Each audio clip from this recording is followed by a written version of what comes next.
지진의 진앙지에서는 지금까지 우리나라에선 발견되진 않았던 현상들이 관측되고 있습니다.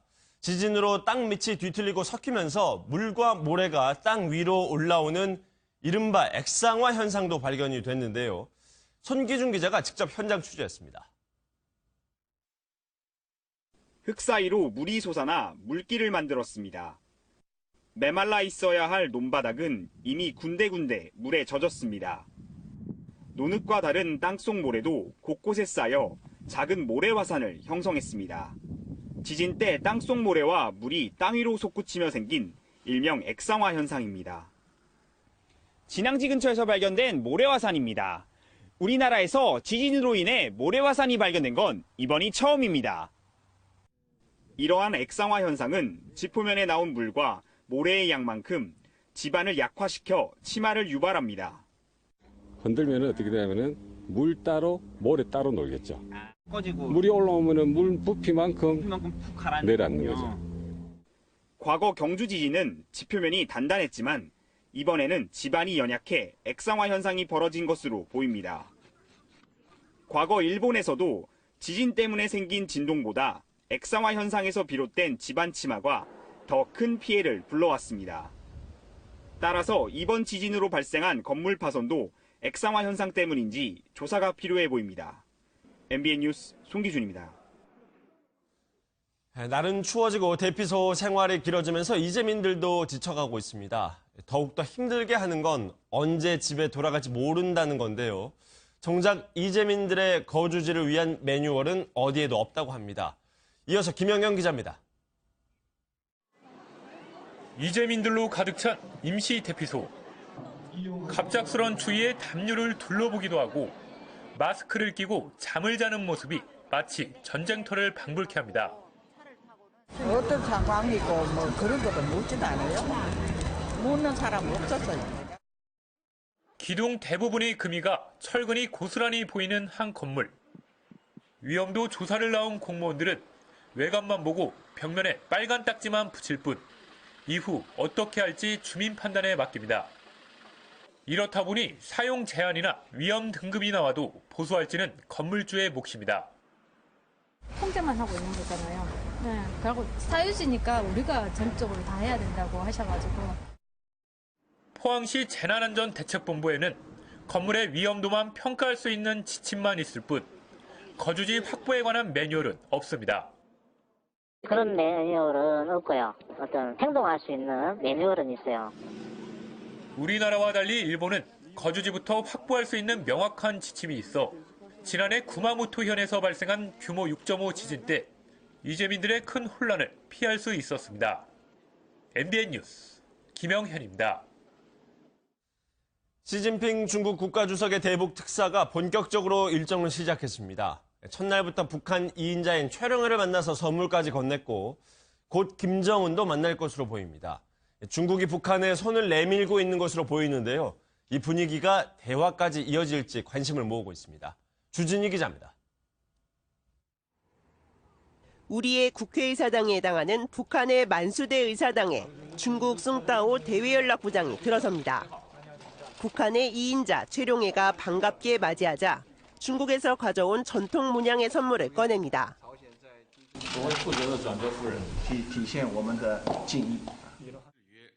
중국 19차 당대회 결과를 설명하러 온 숭따오가 선물까지 들고 와서 친선을 과시하자 북한 매체들도 일제히 보도했습니다. 전통적인 친선 관계를 계속 발전시켜 나가려는 중국 당의 입장에 대해서 강조했습니다. 담화는 따뜻한 분위기 속에서 진행됐습니다. 우호적인 분위기를 보인 만큼 그동안 냉랭했던 북중 관계의 기류 변화가 감지되는 대목입니다. 3박 4일 일정으로 방북 중인 숭따오 부장은 이번 주말 안에 김정은을 만나 시진핑 주석의 친서를 전달할 것으로 관측되는 상황. 하지만 일각에서는 김정은에게 주는 선물을 최룡해에게 전달한 것으로 보아 실제 면담은 성사되지 않는 게 아니냐는 분석도 나옵니다. MBN 뉴스 주진입니다. 숭타오 공산당 대외연락부 부장의 방북에 대해서 중국은 지나친 기대는 경계하는 모습입니다. 관영 언론은 숭타오 부장이 마술사는 아니라면서 한반도의 정세 완화는 북한과 미국에 달려있다고 주장했습니다. 김희경 기자입니다. 대북 특사 파견에 대해 북핵에 초점이 맞춰져 있음을 시사하면서도 확대 해석을 경계한 중국 정부. 19大的情况进行通报，当然同时也会就中朝两党两国关系等共同关心的事宜交换意见。 이번에는 중국 관영 언론이 과도한 기대를 하지 말라고 보도했습니다. 환구시보는 사평에서 중국의 대북 특사단 파견에 대해 큰 움직임으로 무슨 일이 일어나는지 보자며 기대를 나타낸 트럼프 미국 대통령의 트윗 내용을 언급하면서 숭 부장은 문을 조금 열 수 있을지 모르지만 마술사가 아니라고 밝혔습니다. 정작 문제 해결의 당사자는 미국과 북한이라는 겁니다. 신문은 이어 북중 간의 핵 문제를 둘러싸고 불일치가 존재하고 양국 관계가 침체 상태에 있다면서 숭 부장의 방북이 북핵 문제에 전기를 마련하기는 쉽지 않다고 밝혔습니다. 다만 신문은 최근 제임스 매티스 미 국방장관이 북한이 핵미사일 개발과 무기 수출을 중단하면 대화할 수 있다고 발언한 점을 청신호로 해석했습니다. 또 북한이 9월 15일 이후 미사일 발사를 중단했고 북미 간의 말폭탄이 잦아든 것은 긍정적이라고 평가했습니다. MBN 뉴스 김희경입니다. 이처럼 북한과 중국의 접촉이 진행되고 있는 가운데 북한과 미국과의 협상의 가능성에 대한 기대감 또한 높아지고 있습니다. 하지만 겉으론 북한은 한미연합훈련 중단을 그리고 미국은 북핵 도발을 우선순위로 내세우면서 여전히 충돌을 하는 모습입니다. 김수형 기자입니다. 북한은 미국의 적대시 정책이 계속된다면 협상은 없다고 일축했습니다. 한대성 주 제네바 대표부 북한 대사는 로이터 통신과의 인터뷰를 통해 한미 연합훈련을 계속한다면 미국과 협상할 가능성이 없다고 못 박았습니다. 핵은 유일한 방어 수단이라고 재차 반복하며 미국이 도발을 중단하면 북한이 무엇을 할지 생각해보겠다고 덧붙였습니다. 북핵 실험과 한미 연합훈련의 동시 중단인 쌍중단에 대해서는 현실은 거리가 멀다며 가능성을 일축했습니다. 북한과 중국이 접촉하고 있는 시점에서 핵을 협상하고 싶으면 미국이 먼저 행동을 보여줘야 한다는 대외 메시지로 추정됩니다. 반면 렉스 틸러슨 미 국무장관은 북한이 먼저 도발을 중단하라고 촉구했습니다. To convince the DPRK that the only way to achieve true security and respect from the international community is to abandon its current path and choose a meaningful dialogue about a different future. 그러면서 북한 도발을 막기 위한 행동 변화를 이끌어내려면 아프리카 국가들이 경제 관계를 단절하고 북한 노동자를 추방하는 등 제재에 동참해야 한다고 국제사회에 압박했습니다. 헤더 누어트 미 국무부 대변인도 쌍중단에 대해서는 효과가 없다고 밝히며 북핵 중단이 우선시돼야 한다는 점에 힘을 실었습니다. MBN 뉴스 김수영입니다. 검찰이 이르면 이번 주 최경환 자유한국당 의원을 소환할 것으로 보입니다. 국정원 특수활동비 1억 원을 받았다는 의혹인데요. 검찰은 특활비가 크게 늘어났다는 점에 주목하고 대가성 여부를 살피고 있습니다. 김도현 기자입니다. 최경환 자유한국당 의원이 검찰에 소환될 것으로 보입니다. 검찰은 이병기 전 국정원장이 최경환 의원이 경제부총리로 재직하던 시절 1억 원을 건넸다는 진술을 확보하고 구체적인 소환 시기를 조율하고 있습니다. 검찰은 특히 당시 최 의원이 국정원 예산에 영향력을 미칠 수 있는 자리에 있었던 만큼 대가성이 있는 돈으로 의심하고 있습니다. 검찰은 박근혜 전 대통령을 통해 국정원 특수활동비가 정치권에 흘러들어갔을 가능성도 예의주시하고 있습니다. 검찰 관계자는 남재준 전 원장 시절 6억 원이던 상납금이 이병기 전 원장 8억 원, 이병호 전 원장 때는 27억 원으로 늘어났다고 말했습니다. 특히 추석과 설 당시 한꺼번에 2억 원을 요구했다는 점에서 명절 떡값 명목으로 특수활동비가 건네졌을 가능성도 배제할 수 없습니다. 검찰은 구속된 국정원장 2명을 상대로 정치권에 별도의 특수활동비가 흘러갔는지 확인하는 한편 청와대 상납금의 정치권 유입 가능성도 캐고 있습니다. MBN 뉴스 김도형입니다. 이렇듯 자유한국당으로 향하는 검찰의 수사에 홍준표 대표가 한마디 했습니다. 노무현 정권도 수사를 하라며 검찰과 문재인 정부를 비판한 건데요. 민주당은 홍 대표를 향해 조용히 뇌물 사건 대법원 판결이나 기다리라는 내용의 논평을 냈습니다. 정규혜 기자입니다. 홍준표 자유한국당 대표가 SNS를 통해 검찰과 문재인 정부에 대해 쓴소리를 내뱉었습니다. 댓글 하명 수사 전문 정치 검사들만이 검사들의 전부인 양 설치는 지금의 검찰이 참으로 보기 안쓰럽다며 직격탄을 날린 겁니다. 이어 잘못했으면 처벌받는 것이 당연하지만 비례의 원칙이 있고 수사에도 관행이 있다고 일갈했습니다. 국정원 특수활동비 청와대 상납 사건을 처벌하려면 검찰로부터 매년 100억여 원의 특수활동비를 받아온 법무부도 같이 처벌하는 것이 형평에 맞는 것이 아닌가라고 꼬집은 겁니다. 문재인 정부를 향해서도 날선 비판을 이어갔습니다. 노무현 정권 당시 청와대 특수활동비 3억 원 가족횡령 의혹 사건과 640만 달러 뇌물 사건은 왜 수사하지 않느냐는 겁니다. 그러면서 과거 정부의 잘못된 관행만 수사 대상으로 하는 후한무치가 이 정권의 적폐청산이냐고 맹비난했습니다. 홍 대표의 발언에 민주당도 발끈하고 나섰습니다. 범죄 혐의가 드러나고 증거가 명백함에도 불구하고 수사를 하지 말아야 한다는 것입니까? 9년간 국정원과 검찰이 어떻게 되었는지 이제야 조금씩 드러나고 있습니다. 이어 홍 대표의 뇌물수수 의혹과 과거 한나라당 시절 특수활동비 사용 문제까지 거론하며 정면 반발했습니다. MBN 뉴스 정규입니다. 한국당 류여해 의원이 최고위원회의에서 포항 지진은 문재인 정부에 대한 하늘의 경고다라고 말을 해서 온라인상에서 이른바 천벌 발언이라며 논란이 일었죠. 이에 류 의원은 포항 시민들이 천벌을 받는다고 말한 적은 없다고 해명을 했는데 시민들의 반응은 싸늘합니다. 배준우 기자입니다. 이번 포항 지진에 대한 문 정부에 대한 하늘이 준엄한 경고 그리고 천심이라고 하는 지적들이 나오고 있습니다. 문재인 대통령은 결코 이를 간과해서 들어서는 안 될 것 같습니다. 류여해 의원이 자유한국당 최고위원회에서 한 발언이 알려지자 비난이 쏟아졌습니다. 누리꾼들은 포항 시민이 천벌을 받았다는 것이냐, 국민의 아픔을 정치에 이용하고 있다며 분노했습니다. 논란이 커지자 류 의원은 자신의 SNS를 통해 포항 시민이 천벌을 받는다고 한 것이 아니라고 해명했습니다. 또 누구보다 포항 시민들의 아픔을 걱정하고 있다며 발언 의도를 왜곡하는 가짜뉴스와 악의적 댓글에 단호하게 대응하겠다고 밝혔습니다. 이에 대해 더불어민주당은 동문서답하는 것이라며 국민에게 사과하고 최고위원직에서 사퇴할 것을 촉구했습니다. 엄청난 국가적 재난을 정치적인 목적으로 이용하는 것에 대한 비난임을 진정 모른단 말입니까? 류 의원의 해명에도 냉담한 반응이 이어지면서 논란은 쉽게 가라앉지 않을 것으로 보입니다. MBN 뉴스 배준우입니다.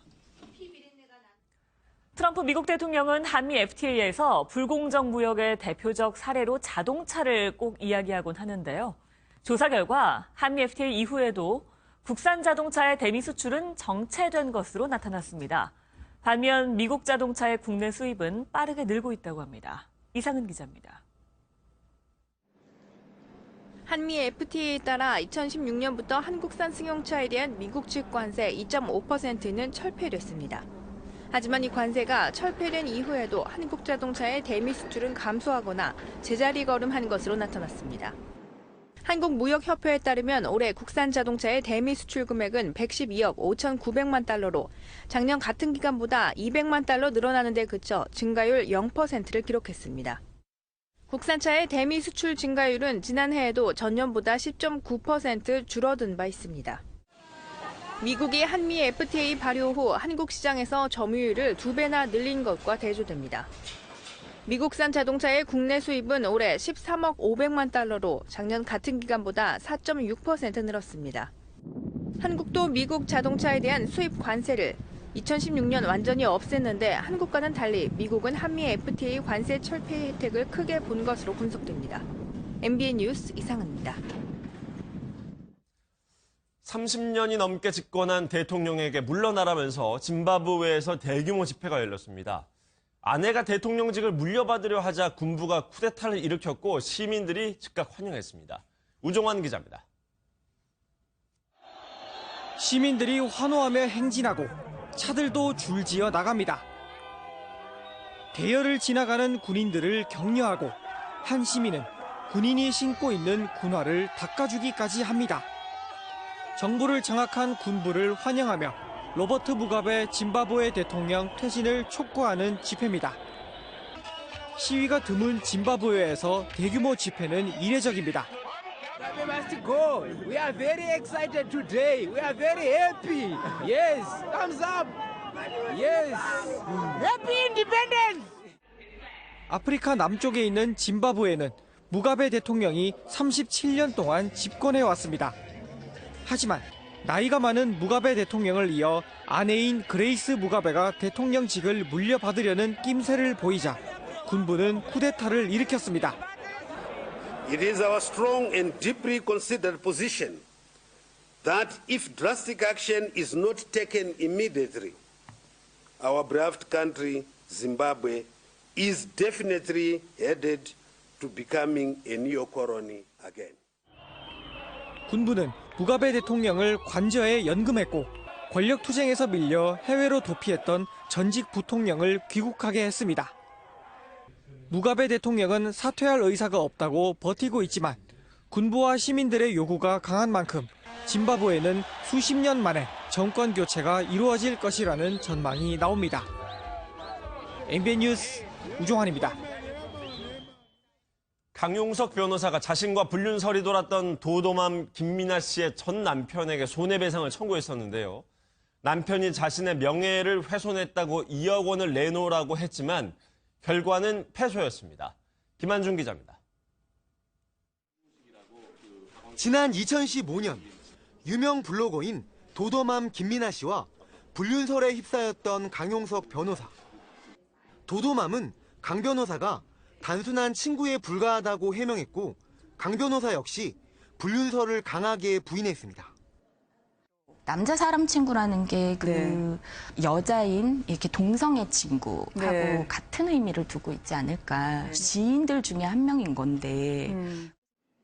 이에 대해 도도맘의 전 남편 조모 씨는 불륜설로 가정이 파탄났다며 소송을 제기했고 강 변호사도 조 씨 때문에 자신의 명예가 훼손당하고 이로 인해 방송 출연이 힘들어졌다며 2억 원의 소송을 제기했습니다. 그러나 재판부의 판단은 기각이었습니다. 재판부는 조 씨 측이 자발적으로 언론에 강 변호사의 사생활을 노출한 게 아니라 자기 방어 차원에서 언론 인터뷰에 응한 것으로 보인다고 판단했습니다. 또 재판부는 강 변호사가 모든 방송에서 하차한다는 발표를 한 날은 출연금지 가처분 결정보다 빠르다며 자발적으로 방송을 그만뒀다고 판단된다고 설명했습니다. 한편 강 변호사는 비방 댓글을 단 네티즌을 상대로 총 600만 원의 손해배상 소송을 제기했고 30만 원을 지급받으라는 일부 승소 판결을 받았습니다. MBN 뉴스 김한준입니다. 이쪽 보고 말씀해 주세요. 40대 여성이 자신의 노부모를 강변에 유기했었는데 아버지는 숨진 채 발견됐고 어머니는 여전히 실종 상태입니다. 경찰은 딸이 심취해 있는 종교가 이 사건과 연관된 것으로 보고 있습니다. 배정훈 기자가 취재했습니다. 지난 12일 강원 춘천시 북한강에서 한 남성이 물에 빠져 숨진 채 발견됐습니다. 이 남성은 83살 이모 씨로 밝혀졌는데 부인 77살 전모 씨와 전날 집을 나선 뒤 사라진 상태였습니다. 경찰이 딸을 찾아 자세한 상황을 물었지만 딸은 별다르게 놀란 기색이 없이 두 사람이 함께 놀러 나갔다고 답했습니다. 경찰 조사 결과 딸의 말은 거짓으로 드러났습니다. CCTV를 분석해본 결과 딸과 노부부가 집을 떠나는 모습이 포착됐기 때문입니다. 경찰에 긴급 체포된 이 씨는 결국 진술을 번복했습니다. 한 종교단체 교주 63살 전모 씨와 함께 자신의 부모를 강변에 버리고 왔다는 사실을 인정한 겁니다. 이 씨는 3년 전 가족과 함께 한국으로 돌아온 미국 시민권자로 그동안 열성적으로 종교활동을 해온 것으로 알려졌습니다. 진실한 교인인가 봐. 하늘밖에 이렇게 문에다가 교회 찬송을 넣고 많이 써붙였더라고 한참 보니까. 이 씨의 어머니 전 씨의 행적은 묘연한 상황. 경찰은 딸과 교주에 대한 구속영장을 신청하는 한편 두 사람이 노부부의 죽음에 직접적으로 연관됐을 가능성까지 열어두고 수사를 확대할 방침입니다. MBN 뉴스 배정훈입니다. 정말 별일이 다 있습니다. 여중생 2명이 아침 대바람부터 70대 택시기사의 뺨을 때려 경찰에 입건됐습니다. 그것도 새벽까지 마신 술에 취해서 제정신이 아닌 상태에서 벌인 일이랍니다. 강진우 기자입니다. 이처럼 어처구니 없는 사건은 해가 환하게 밝은 어제 오전 8시 30분에 일어났습니다. 택시 승강장으로 진입하는 택시를 여중생 2명이 막아서더니 사이드미러를 걷어 찼습니다. 올해 75살 된 택시기사는 차에서 내려 학생들을 꾸중했습니다. 하지만 새벽까지 술을 마셔 만취한 이들에게 어른은 없었습니다. 용서를 구하기는커녕 택시기사에게 욕을 하고 그것도 모자라 세대에서 내리듯 뺨을 때렸습니다. 택시기사는 손을 놓고 폭행을 당할 수밖에 없었습니다.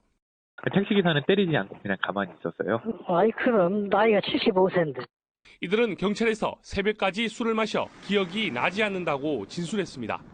경찰은 여중생 2명을 입건하고 청소년에게 술을 판매한 가게 등을 조사하고 있습니다. MBN 뉴스 강진우입니다. 세월호 미수습자 5명의 추모식이 목포 신항에서 열렸습니다. 3년 하고도 7달을 기다렸던 유족들은 돌아오지 않는 이들을 가슴에 묻었습니다. 김지영 기자입니다.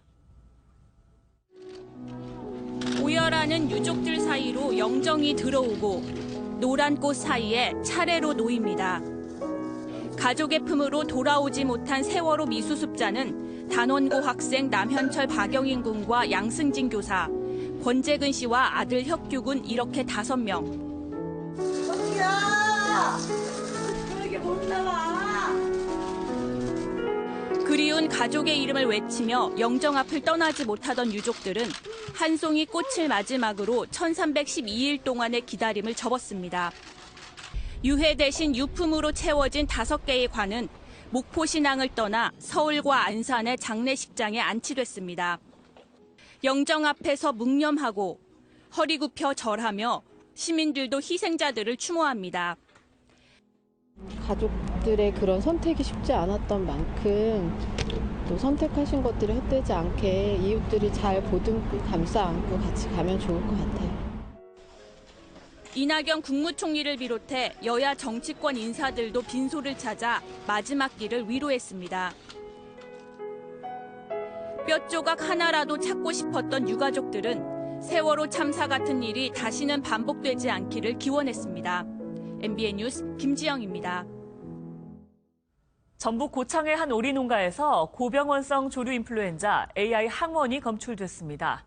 이번엔 야생 조류가 아닌 가금 농가에서 발생을 했습니다. 신동규 기자입니다. 야생 조류 분변에서 조금씩 검출되던 조류 인플루엔자 AI 바이러스가 가금 농가에서도 발견됐습니다. 전북 고창의 한 오리 농가의 도축 출하 전 검사 과정에서 H5형 AI 항원이 검출된 겁니다. 가금 농가에서 AI가 검출된 건 올겨울 들어 처음입니다. 다만 해당 농가의 오리들은 특별한 감염 증상을 나타내진 않았습니다. 보통 한두 마리 정도 이렇게 보통 그 폐사는 정상적으로 나오는데 그것보다도 한 2-3배 정도 이렇게 어떤 폐사가 나온다든지 좀 그런 게 있어야 되는데 그런 것도 없었고. 그럼에도 정부는 만일의 가능성에 대비해 농가에서 기르던 오리 12,000여 마리를 모두 살처분하기로 했습니다. 다른 농가에 전염되지 않도록 소독 등 방역도 강화합니다. 고병원성으로 나오면은 즉각 장관을 본부장으로 하는 AI 중앙사고대책본부를 설치를 하도록 하겠습니다.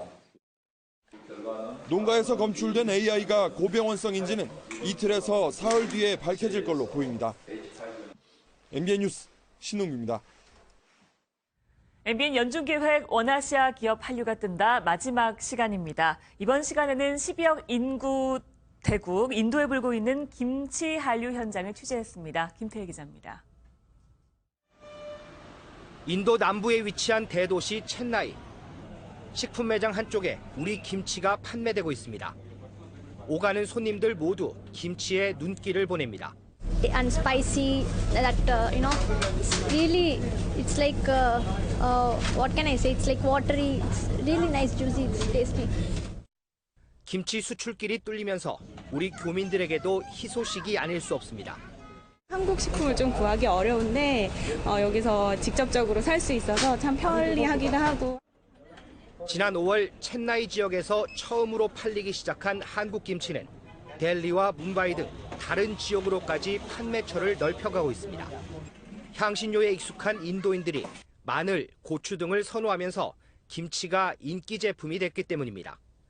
특히 김치는 인도의 자국 생산 제품 진흥 정책, 이른바 메이크 인 인디아 정책으로 인한 매우 까다로운 통관 절차까지 뚫을 정도로 인도인들의 호평을 받고 있습니다.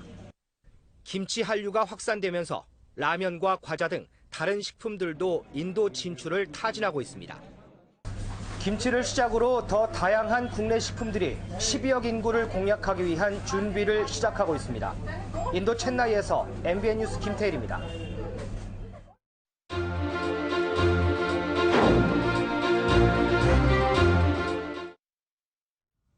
한 주간 있었던 정치권 소식 자세히 짚어봅니다. 네, 오늘 세 분 모셨습니다.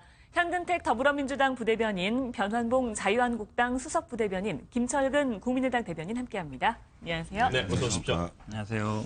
이번 주에는 사실 가장 큰 이슈는 포항 지진이라고 할 수 있겠죠. 그 지진이 여진이 아직까지도 지금 멈추지 않고 계속되고 있는데 일단 이 얘기를 잠깐 짚고 또 국내 정치권, 국회 관련한 소식으로 좀 넘어가 보도록 하겠습니다. 문재인 대통령은 이번 지진이 난 직후에 아주 큰 결단을 내렸죠. 수능 시험을 일주일 연기하는 결단을 내렸습니다. 이것과 관련한 정치권의 반응들을 살펴보려고 하는데요. 관련 영상 보시고 이야기 이어가겠습니다. 다 부러져 버리고 지금 엉망진창되고 있는데 어제 내가 대충 치고 해놨는데도 오늘 지금 불안해가지고 지금 내 속이 지금 떨리는데 불안해가지고 집에 있지를 못하겠어요 지금. 저는 이제 처음 겪는 거니까 이래가 죽는구나 이 느낌을 느꼈거든요. 완전 집을 완전히 이렇게 나무지고 흔들듯이 집을 그리 흔들었다니까요. 옆으로도 넘어갔고 밑으로도 쳐졌고 상태가 지금 심각합니다. 집안은 뭐 난리지 뭐. 가전제품은 어떻게 돼 있습니까? 가전제품 파괴된 것도 있고 뭐 뒤박죽 돼가지고 지금 뭐 저거 특별 재난 지역 선포와 관련해서 그래서 조속히 검토 절차를 마무리해서 빠른 시일 내에 지원이 이루어질 수 있도록 하겠습니다. 학생의 안전이 가장 중요하다는 점과 시험 시행의 공정성 및 형평성을 종합적으로 고려하여 2018학년도 수능 시험을 일주일 연기한 11월 23일에 시행하기로 결정하였습니다. 지진이 난 당일날 저 수능 연기가 결정됐는데 애초에는 예정대로 할 것 같은 분위기였는데 저녁에 전격적으로 정부가 연기하는 방침을 내놨습니다. 여기에 대해서 여권에서는 지금 반응이 어떻습니까?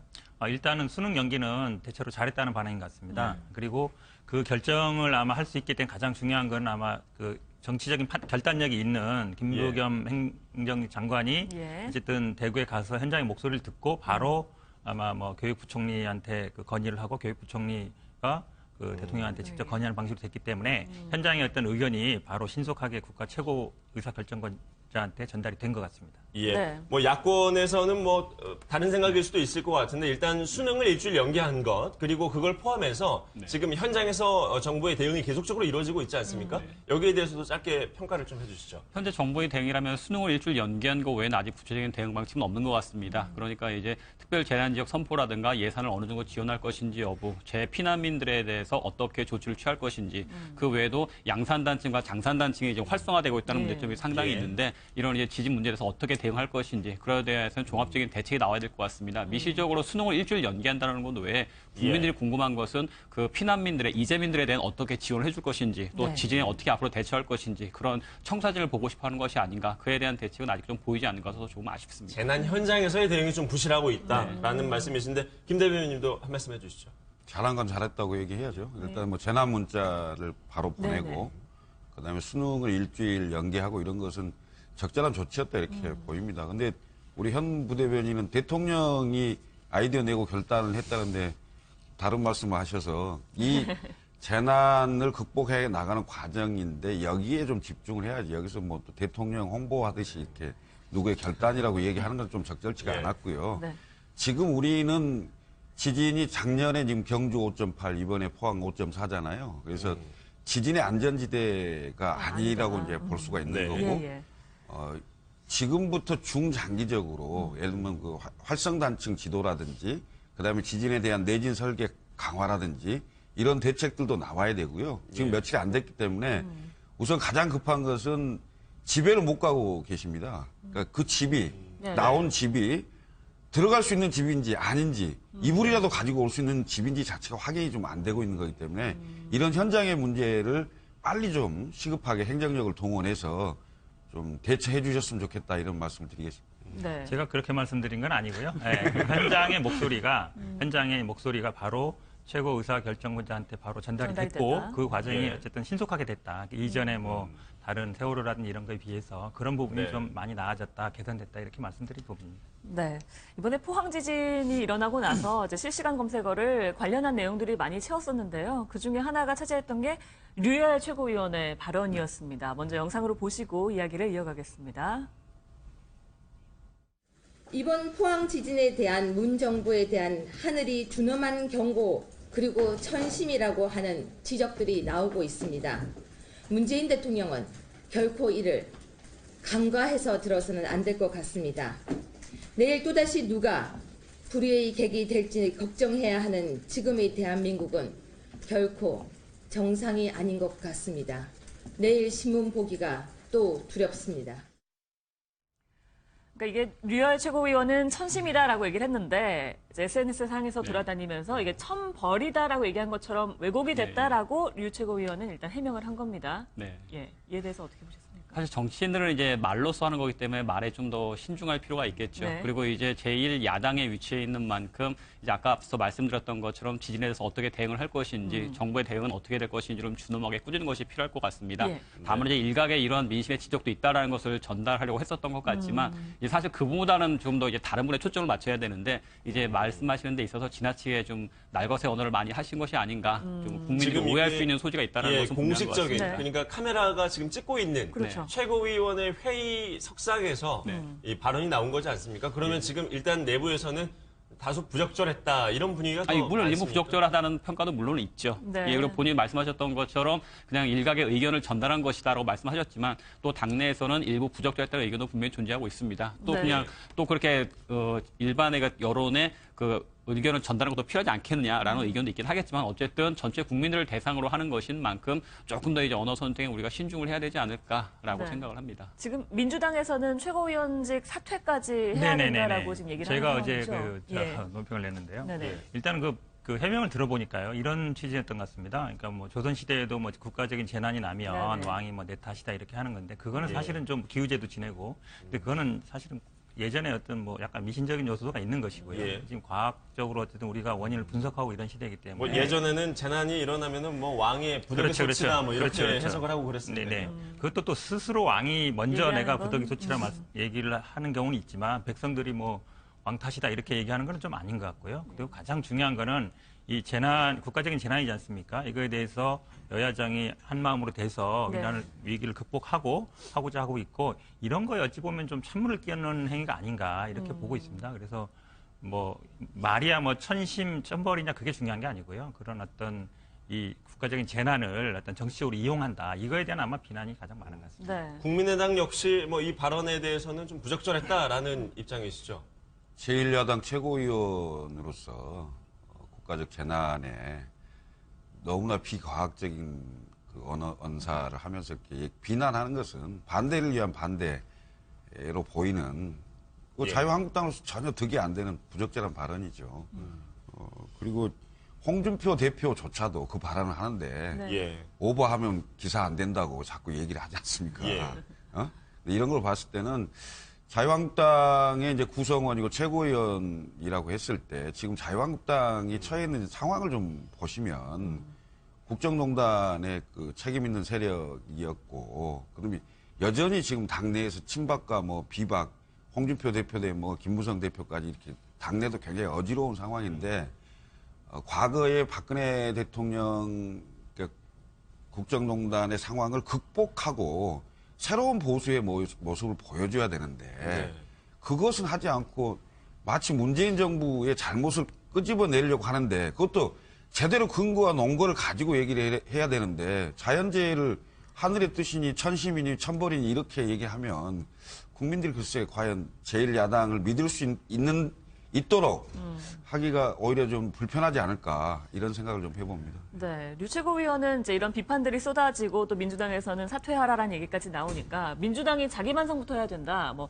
문재인 대통령이 포항에 아직 가지 않은 것에 대해서 지적을 해야 된다. 이런 의견을 내놓기도 했더라고요.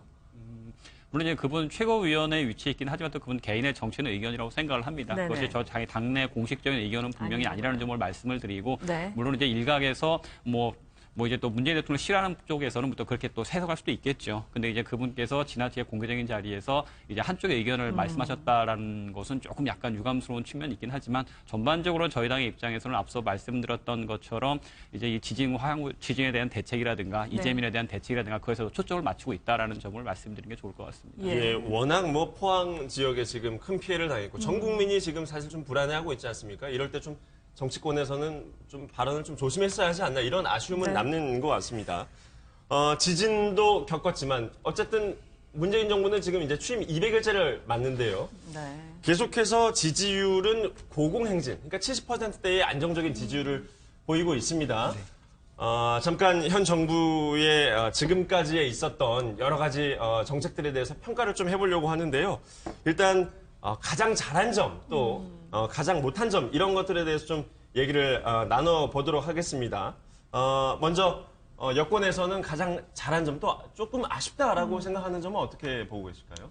일단은 우리 문재인 정부는 작년 어떤 촛불로 탄생한 정권이지 않겠습니까? 그 촛불의 가장 큰 요구는 아마 나라다운 나라를 만들어 달라. 그리고 어떤 부정부패를 일소해 달라. 이런 두 가지 요구였던 것 같습니다. 네. 근데 그동안 사실 대외적으로 조금 많이 어려웠거든요. 지금 뭐 일단 북한 핵 문제라든지 아니면 우리나라 경제 어떤 불균형, 불평등 문제라든지 이런 부분이 있었는데 일단 대외적인 문제들은 좀 이렇게 그 외교라든지 안보 문제들은 어느 정도 좀 정리를 한 것 같고요. 예. 결국은 이제 민생 문제로 이제 집중을 해야 되는데 그런 부분에 앞으로 이제 집중할 것 같습니다. 네. 다만 한 가지 조금 아쉬운 게 있다면 이게 인수위가 없이 이렇게 출발을 하다 보니까 처음에 이제 인사 검증이라든지 그런 시스템이 조금 이제 정비가 덜 돼서 인사를 이렇게 하는 과정에 좀 문제가 있었던 것 같은데 물론 이제 아직 완전히 이제 조각이 완성되지는 않았습니다만 앞으로는 큰 무리 없이 진행될 걸로 보고 있습니다. 네, 야당의 평가도 좀 들어봐야겠죠.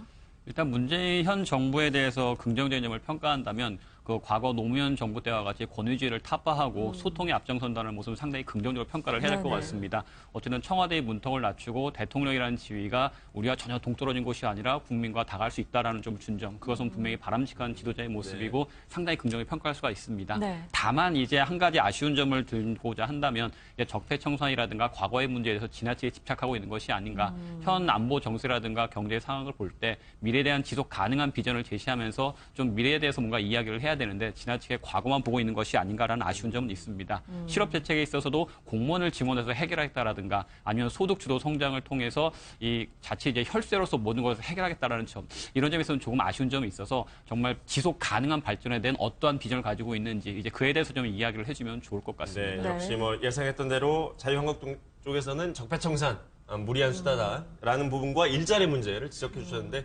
국민의당의 평가는 어떻습니까? 우선 뭐 문재인 대통령이 잘한 부분이 많죠. 우선 방금 뭐 지적도 했습니다만 대통령직의 정상화라고 할까요? 일단 국민들하고 가까워지고 소통하려고 하고 이런 것들은 굉장히 잘하고 있는 것이다. 근데 이것 또한 너무 과도하게 이벤트성이 되면서 이른바 쇼통이라고 하는 이름으로 좀 희화화되기도 하는데요. 일단 긍정적인 측면이 좀 많았다 이렇게 보고요. 그리고 부정적인 측면은 아까 지적했듯이 인사 문제인데요. 인사 문제가 역대 정권 중에 가장 좀 낙마자 수가 많아요, 사실은. 인수위가 없었다는 것을 뭐 얘기를 합니다만은 준비된 대통령이라는 구호에 맞지 않게 7명, 차관급 이상의 7명이 낙마를 했어요. 7명이 낙마를 했고 6개월, 지금 200일이 지나도록 정부 구성을 다 완료하지 못했습니다. 지금 홍종학 후보자에 대해서 국회는 청문보고서 채택을 안 하고 있는 상태인데 지금 다시 요청을 해서 해달라. 결국 하겠다는 취지인데요. 결국은 인사에 있어서 또 한 가지 지적을 하자면 전병헌 지금 전 수석이 됐죠. 전 정무수석이 6개월 만에 낙마를 했습니다. 근데 청와대 고위직을 인선할 때 인사 추천과 검증을 과연 어떻게 했냐.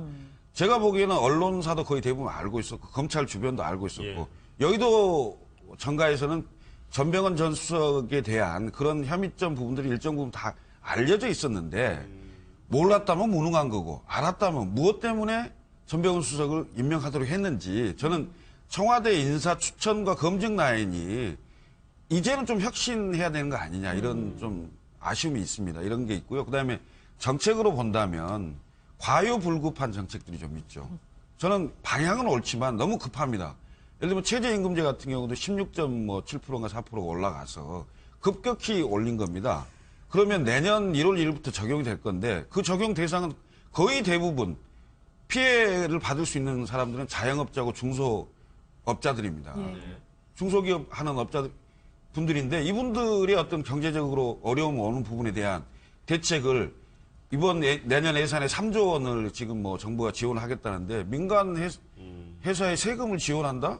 이 절차나 과정도 상당히 고민을 해봐야 될 지점인 게 있어요. 그래서 그런 과외불급인 게 있고 마지막으로는요. 사실은 촛불 민심을 받는 정권이라고 얘기했습니다. 촛불 민심은 박근혜 대통령에서 문재인 대통령으로 바꾸기 위해서 촛불을 든 게 아닙니다. 새로운 대한민국을 만들자고 하는 거죠. 새로운 대한민국의 나침판은 개헌입니다.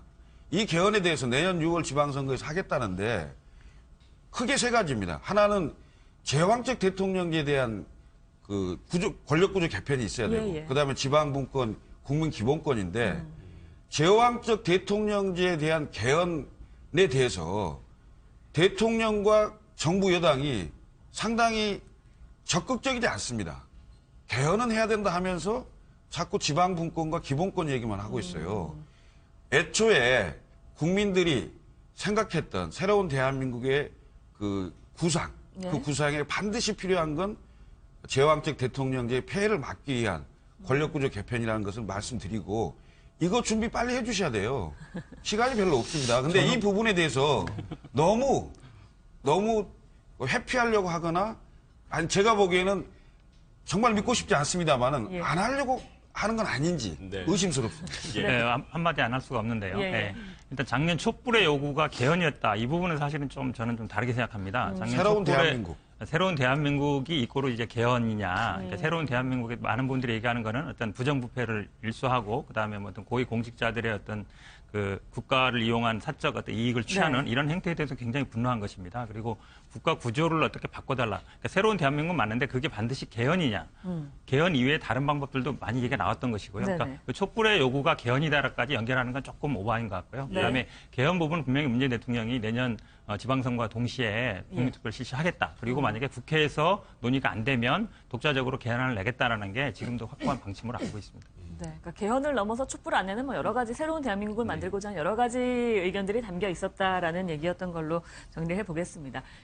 정계 개편 이야기를 조금 해볼게요. 지방선거 전에 혹시 정계 개편이 실제로 좀 현실화되는 거 아니냐라는 얘기가 많이 나오고 있는데요. 먼저 보수 야당, 보수 대통합론 이야기는 계속 나오고 있고 물론 바른정당의 몇 의원들이 자유한국당으로 가기도 했습니다만 이게 과연 지금 계속적으로 긍정적인 방향으로 자유한국당 입장에서 진행이 될 것인가 이런 부분에 좀 의문이 있는 것 같습니다. 현재 여러 국민들이 뭐 생각을 하시고 바라시는 바대로 자유한국당은 지금 색깔을 바꾸고 있는 중입니다. 네네. 이제 뭐 과거 친박의 색깔을 좀 바꿀 필요도 있을 것이고 보수의 혁신과 통합도 필요하고 국민들이 원하는 보수의 색깔이 무엇이냐 해서 많은 고민을 하고 있습니다. 그 와중에서 이제 바른정당 일부 의원들로 다시 복당을 한 상황이기도 하고요. 당의 색깔을 바꾸는 과정에서 일부 뭐 내부 잡음은 좀 불가피할 것 같습니다. 어느 정도 당연히 체질을 개선하는 작업이기 때문에 또 이제 일각에서는 당무감사를 통해서 뭐 친박계를 배제하는 것이 아니냐 그런 말도 있긴 하지만 이번 당무감사는 전례 없이 고강도로 진행되면서 사실상 얼마나 그동안 당협위원장들, 현역위원장들이 지역에 대해서 어느 정도 밀착도를 가지고 지역민들과 소통하고 있었는지 여러 가지 좀 검증을 하고 있습니다. 현재는 이제 당의 색깔을 바꾸고 있는 과정에서 과거와 이제 단절을 하고 체질을 개선한 점에서 일부 뭐 잘못 몇 가지 내부 자국은 있을 수는 있겠지만 전반적으로 이것이 당 전체와 보수를 통합을 원하는 국민들의 일반적인 바라는 방향이기 때문에 그 방향은 아마 계속 진행이 되지 않을까 그렇게 생각을 하고 있습니다. 네, 뭐 필요한 잡음이다라는 말씀이신 건데 조금 전에 말씀해 주신 거요. 지역 당협위원장 점수에서 친박계 의원들이 굉장히 낙제점을 받았기 때문에 결국은 친박계 물갈이가 될 수밖에 없다. 그렇게 의도한 건 아니지만 이런 얘기들이 많은 것 같습니다. 일부 이제 물갈이 대상이 되신 위원장님들께서는 그렇게 말씀을 하실 수도 있겠지만 전국적으로 당무감사의 기준 자체가 특정 지역에 대해서만 엄격하거나 특정 지역에서 완화되거나 그런 것은 아닙니다. 동일한 기준표를 가지고 당무감사팀이 전국을 다니면서 똑같은 기준으로 채점을 하고 있고 똑같은 설문 문항으로서 여론조사를 하고 있기 때문에 이것이 특정인을 배제하기 위한 당무감사다라고 하는 것은 조금 이제 낙천 대상이 되시는 분들이 약간 좀 섭섭한 말씀을 하시는 것이 아닌가 그렇게 생각을 합니다. 네. 여권에서는 지금 현재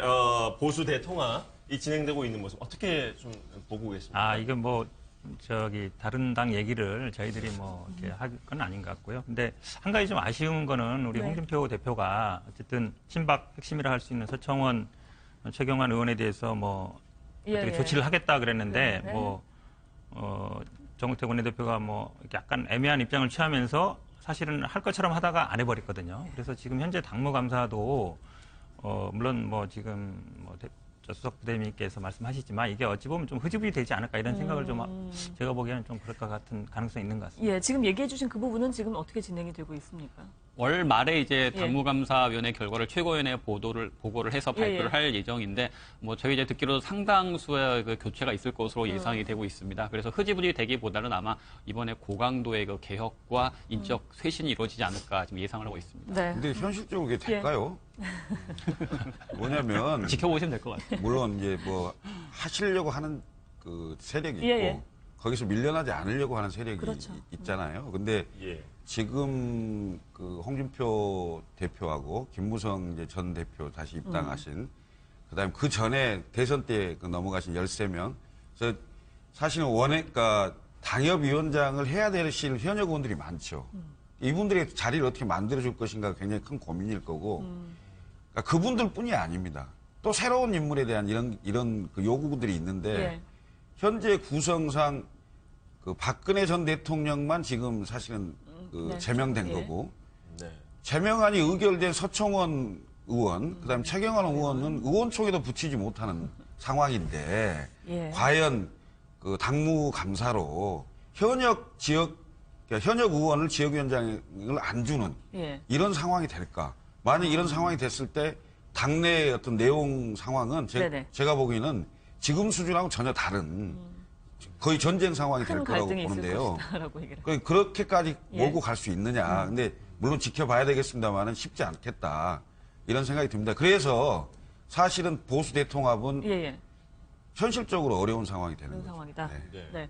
하지만 자유한국당 입장은 그렇지 않다라고. 가능할 거라고 보고 현재 뭐 중간적으로 여러 가지 나오는 이야기가 상당수의 현역 의원이라 할지라도 이제 지역에 대해서 뭐 소통이라든가 밀착도가 떨어지고 당협위원장으로서 수행이 부적절하고 생각한다면 분명히 교체 대상에 올라가 있는 것으로 알고 있습니다. 보수끼리의 통합 문제도 그런데 또 관심을 받고 있는 거는 지금 계속해서 바른정당과 국민의당의 연대 이야기도 계속해서 나오고 있지 않습니까? 이어서 이 이야기를 해보려고 하는데 관련 영상 보시고 이어가겠습니다. 합리적인 개혁을 지향하는 정당들이 원래 힘은 미약한데 또 이렇게 나뉘어져 있는 그런 상황이에요. 3등이 계속 머물러 있으면 그건 소멸할 수밖에 없습니다. 연대와 통합, 그러니까 정치구도 재편이 필요하다는 말씀 드리겠습니다. 사실 원내 의석 한 석이 엄청나게 중요한 건 사실이에요. 그렇지만 우리가 여당도 아니고 제일 야당도 아니고 40석에서 뭐 대석 붙여봐야 거기서 거긴데 뭘 연대한다는 거야. 명분상에도 그렇고 정치적 실리 면에서도 조금 전응아들이 하는 것 아닌가. 전응아들이 하는 것. 현재 우리 국민의당 의원들한테 너희 나갈 데가 있느냐? 나가려면 나가봐라. 이러지만은 우리는 우리의 정체성을 이렇게 짓밟고 간다고 하면은 나갈 데가 있어요. 자, 지금 영상 속에서는 다른 두 목소리를 들으셨는데요. 여기 이제 국민의당의 김철근 대변인 나와 계시니까 실제 당 안에서의 분위기는 지금 어떻습니까? 글쎄 이제 언론에 나와서 말씀하실 때는 좀 세게 말씀하셔야 기사가 되잖아요. 그래서 조금 현 상황보다는 조금 본인의 주장을 더 강하게 표현하기 위한 그런 것 같은데요. 밖에서 보기에는 갈등이 굉장히 커 보이거든요. 물론 이제 이견은 있습니다. 이견이 없다고 할 수는 없고요. 그러니까 국민의당의 강령이 당의 지금 현재 강령이 합리적 진보와 개혁적 보수의 양 세력을 통합해서 네네. 사회의 중심, 국가의 중심으로 세운다. 이런 중도 개혁주의 노선을 분명하게 천명하고 있습니다. 네네. 이 노선을 가지고 안철수 대표는 지금 현재 상황을 타개하기 위한 방안으로 계속 제3당으로 갔을 때 네. 세력을 키우지 않고 3당으로 갔을 때는 당이 위협받을 수 있다. 네. 과거에 자민련이 그랬고 정주영의 통일국민당이 중간에 소멸됐잖아요. 그러니까 제3지대의 정당이라는 게 결국 경쟁해서 과거 김대중 대통령의 평민당처럼 3당에서 2당으로 올라서고 2당에서 1당으로 가는 이런 단계적인 그 성장 과정이 있어야 네네. 집권의 길을 열 수 있다. 이렇게 이제 얘기를 하면서 지금 현재는 중도를 시키자. 그럼 중도 확장을 어떻게 해야 되느냐? 그럼 국민의당과 바른정당이 정책연대와 선거연대 나아가서는 통합까지도 좀 고려해보는 그런 논의들을 해야 되는 거 아니냐. 이런 원론적인 얘기를 한 거죠. 이거에 대해서 지금 이제 박지원 전 대표 등 호남의 중진 의원들이 이른바 호남의 정체성이라는 게 있어요. 그렇죠. 그리고 또 이제 그 성장했던 정치 세력 간의 어떤 그 경험들이 너무 다른 거죠. 너무 다른 상황에서 지금은 그럴 때가 아니다라고 이제 주장을 하는데요. 자, 과거에 김대중 대통령이 DJP 연합으로 집권을 했습니다. 그럼 DJP의 JP는 어떤 사람입니까? 유신 본당 아닙니까? 유신 본당. 그리고 DJ 전 대통령을 사실은 당시에 안기부에서 여러 번 위험에 빠뜨렸던 상황 아니겠어요? 사실은 일본에서 납치되는 사건도 있었고요. 이 안기부를 만든 사람이 누굽니까?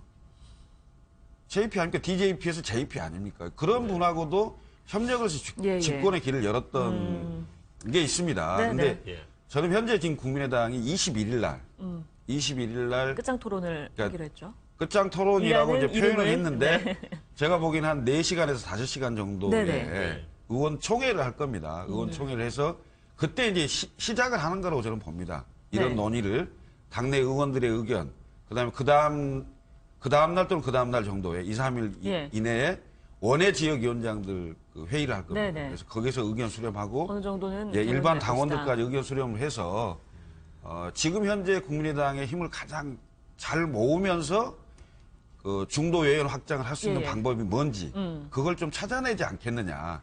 그렇지만 이제 토론에 들어가기 전에 뭔가 기선 그 제압이나 또 기싸움하는 양상이 좀 보이는 거지. 그래서 더욱 말이 그렇습니다. 이제 거다. 제가 보기에는 아니 부부 싸움도 하고 부모 자식 간에도 의견이 안 맞고 하는데 당의 스펙트럼이 굉장히 넓지 않습니까? 국민의당은 특히 좀 더 넓습니다. 왜냐하면 과거에 보수 당인 새누리당 하시던 분도 와 있고 민주당 하신 분들도 와 있고 진보당 했던 정의당 하시던 분도 와 있고 하기 때문에 스펙트럼이 굉장히 넓은 상황이거든요. 이런 상황을 하나로 모아가는 과정이기 때문에 다소의 뭐 파열음이 있을 수 있다고 보지만 그것이 지금 뭐 언론에서 얘기하는 뭐 분당이나 갈라서기 한다 뭐 이렇게 가지는 않을 겁니다. 왜냐?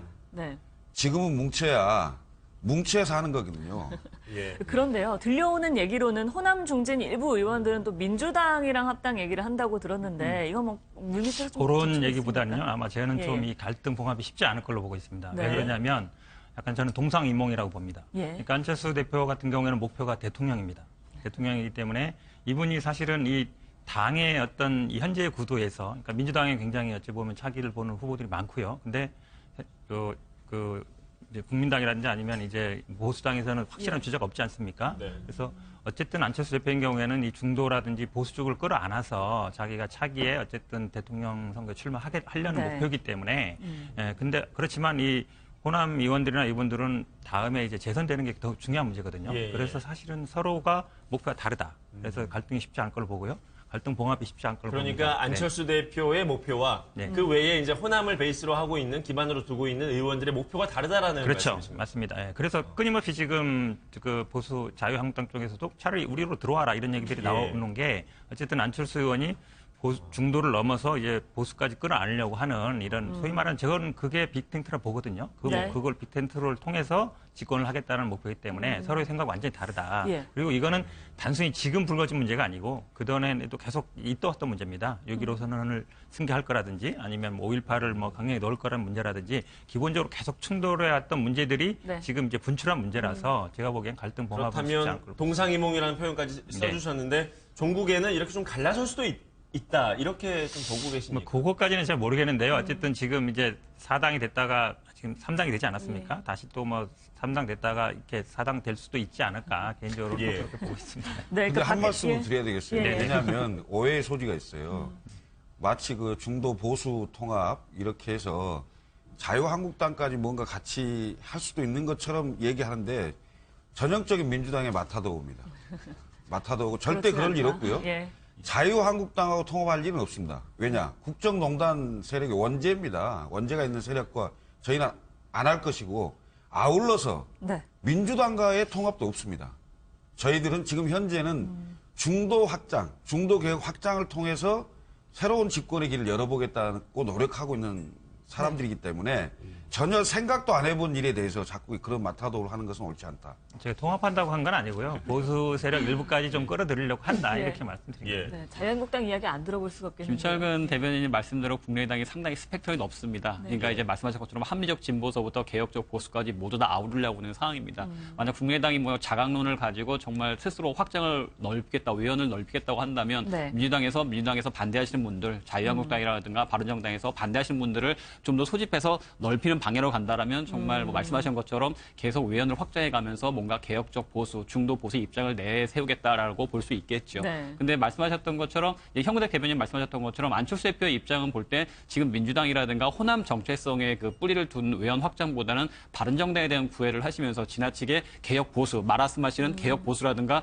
보수 쪽에 오히려 손을 많이 내시고 입장이거든요. 그럼 다양한 스펙트럼 중에서 호남을 정체성을 축출한 합리적 진보보다는 개혁 보수로 방향을 달려가고 있는 상황이 되는데 그러다 보니까 자칫 당내에서 이념 갈등이 초래될 수밖에 없는 것 같습니다. 네네. 정말 바른정당에서도 몇 명 들어오고 한국당도 정말 그쪽에서 제대로 된 개혁 보수는 들어오고 민주당에서도 현 정부의 쇼통 포퓰리즘에 반대하는 합리적 진보는 들어와라. 이렇게 문을 열린다면 모르겠지만 안철수 대표 입장은 지금 오로지 바른정당과 어차피 합당을 해서 넓히겠다라는 지나치게 한 방향만 보고 하고 있거든요. 그러다 보니까 당내에서 파열이 발생을 하고 있고 외부에서 볼 때도 과연 저것이 외연 확장과 자강을 위한 것이냐 아니면은 정말 대통령이 되기 위해서 한 석이라도 얻기 위해서 바른정당과 연합을 하고 유승민 대표와 안철수 대표의 이익이 맞아서 이러는 것이냐 그렇게 볼 수밖에 없는 것이거든요. 그러니까 그 외부의 시각과 내부에서 말씀하시는 것 조금 많이 차이가 있지 않나 그런 생각이 듭니다. 뭐 21일 날 열심히 국민의당에서는 토론을 하시겠습니다만 방금 이제 민주당 쪽에서 말씀해 주신 것처럼 목표가 너무 다르기 때문에 한쪽에서는 대권을 보고 한쪽에서는